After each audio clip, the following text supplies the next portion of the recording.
parent that has had a son has asked themselves this question before. When do I put a stop to this or not? Okay. And the thing I am talking about is your little dude playing with his pee-pee. You can't even call it penis yet. It's not big enough. You gotta call it a pee-pee. It's levels. Yep. He's just a little toddler guy. It's a pee-pee. Well, courtesy of the potty training book that we have, it also is referred as a pee-pee in that. Yeah, as it should be at that age. Both Kristen and Cassie have young sons.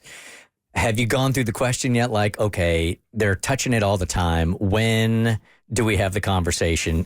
Like, when is it appropriate? When is it not? Well, we are not there yet. He is 2, almost 3. So I'm bracing myself for this. I'm surprised it hasn't happened yet. He did, because we take showers together, and he did take one of his toy boats, and he was banging his toy boat against his pee-pee. And I'm like, that can't possibly feel good. But it was just for a split second, and it wasn't anything like that. He was just like, I wonder. And then that was fine. That's where it starts. Yep. But as far as I remember changing the first diaper where it was hard, and I was just like, what is going on? what am I supposed to do with this? And I just kind of like put the the wet wipe over top of it, and I'm like, do I wait for it to go down? Like, do I keep putting? Do I just kind of force it down and put the diaper over top of it? Yeah, there's a learning curve for sure. I've told you guys before that Hayden, I forget what age he was in. He was in the shower by himself, and I was in the room right next to him doing some work, right? And I hear this blood-curdling scream coming from the bathroom. I'm like, what the hell is going on? What's going on? I run into the bathroom, and the water had been hitting him in his penis, and it made it hard, and it scared him. So I'm going to be the buzzkill. We call it a penis, okay. And he hasn't started any of that yet because he just turned 2, but he'll say the word back, and he'll, when I'm changing his diaper and touch it, and I'll talk to him about it, and I'll say, hey, this is your private parts. Only you are allowed to touch this. No one else without your permission. Sometimes mommy and daddy and doctors will have to, but you're in control of your body and you only touch it in private. So it hasn't started, but I'm trying to plant the seed so I don't have to have the awkward conversation. Like, it can just kind of be ingrained. All right. We got this post that we want to run by Jessica Hutchison, who does a podcast with Andrea Burkly, who's been on the show before, called Honest Women. And that's on my podcast network called Pioneer.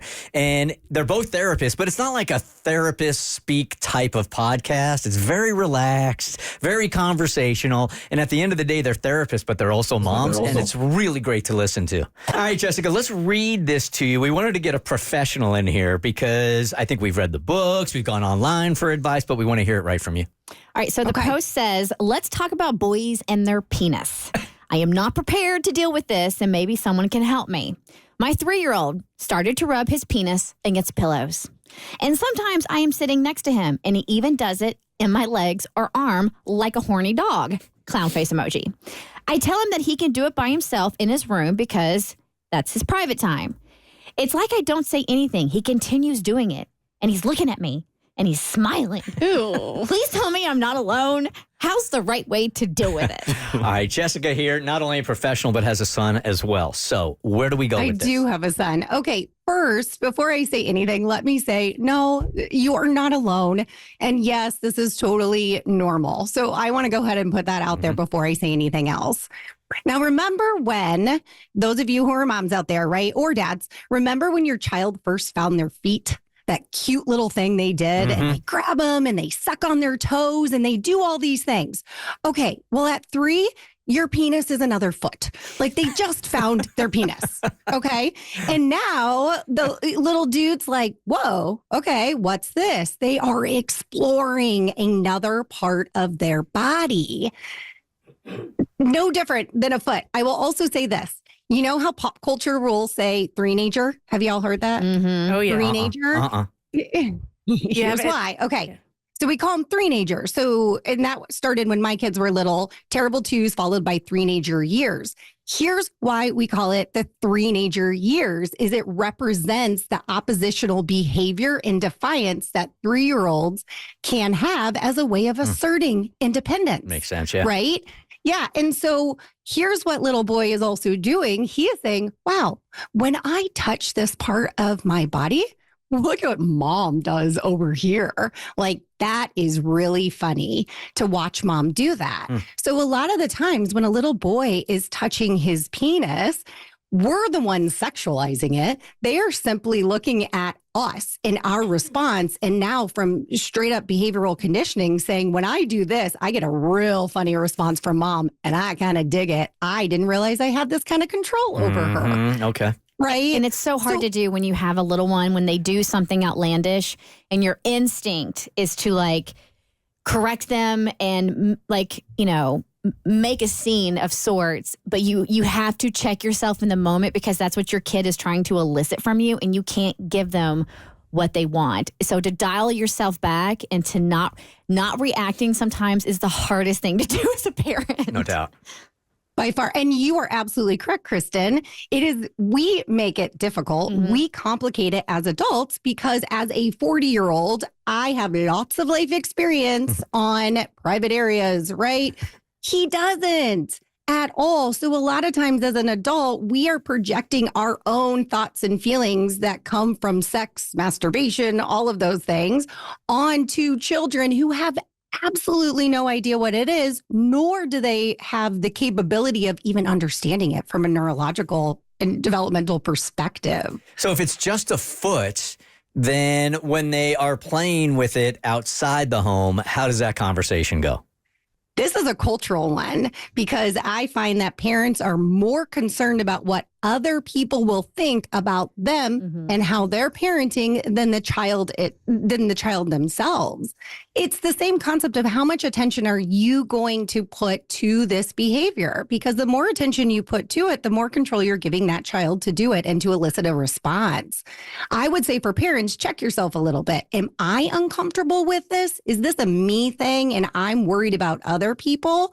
Now, I will say touching, having this conversation about touching ourselves in a private area, I'll be honest, at 3 years old, developmentally, they can't really conceptualize or understand that at all. That's kind of a little bit later in life. So I want to say, I think Cassie said something about awkward conversations. Embrace them. Embrace the awkward conversations. Let me tell you, they get more awkward, especially with my 7-year-old who said, wow, I was watching this girl on TV in a swimsuit and my penis felt funny. They get more awkward, guys. They get more awkward. And I was like, oh, that seems like a good conversation for dad. Be like, that's why we're only going to watch Bluey in this household from here on out. That is never going to happen do with not Bluey. leave cartoons. And while this is what happens when you have an older sister who likes to watch, teeny bopper things. All right, so one last question before we let you go. Are you supposed to refer to it as a penis, or is saying wee wee or pee pee, is that not what you're supposed to do? Okay, and when I first started my parenting years, we always were told to use the proper name. I will say, for just to simplify things in my home, we use the proper term. Penis is the proper term that we use. I also think it kind of like destigmatizes it and makes it less awkward. Also, it can be confusing down the line when you are having important conversations about who's allowed to touch you here. Start with the word penis, like make it known that this is an area that is private to you. When we start doing wee wee and pee pee and all that, we're confusing the child a little bit, which can be more complicated when we're having other conversations. Great stuff. All right, that's Jessica Hutchison. She is with Andrea Burkly on a podcast called Honest Women. You can find it anywhere, and that is on the Pioneer Network. I'm very proud of this network. Thanks for coming on with us. You rock. Thank you for having me. Loved it. Take care. All right, again, that is Honest Women. The Bert Show.